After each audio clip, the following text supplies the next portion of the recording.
All right, so here's another thing they're not going to teach you in church. So it starts off here in Acts 21:17.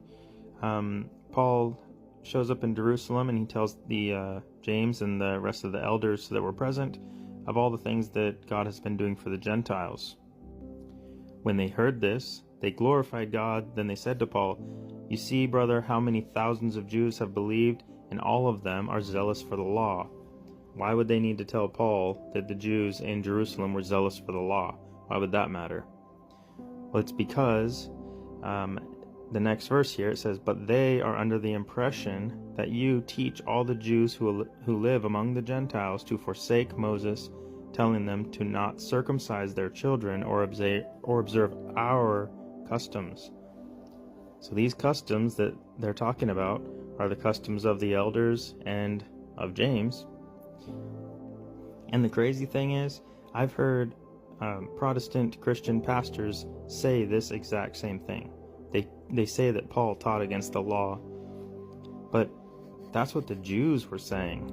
That's what the Jews who were basically persecuting Paul were saying. So anyways, then they tell him, "Therefore, do what we advise you. There are 4 men with us who have taken a vow.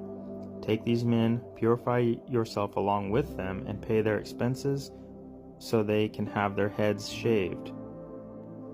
They're talking about Numbers chapter 6. That's the Nazirite vow. This is where God outlines all the things that someone is to do if they take a Nazirite vow. And in my Bible here, there's a little note. And so when you go look that up, it says that a Nazirite means one separated or one consecrated. So a Nazirite vow is the vow of one consecrated, or the vow to make someone set apart. So if you ever hear your pastor say that Paul taught against the law and anything like that, bring them here to Acts 21:24, because they end it by saying the reason you should do those things is that then everyone will know that there is no truth to these rumors about you, but that you also live in obedience to the law. So James and the elders, are saying that Paul lives in obedience to the law, and they have him go and complete his Nazirite vow that he's in with these other 4 men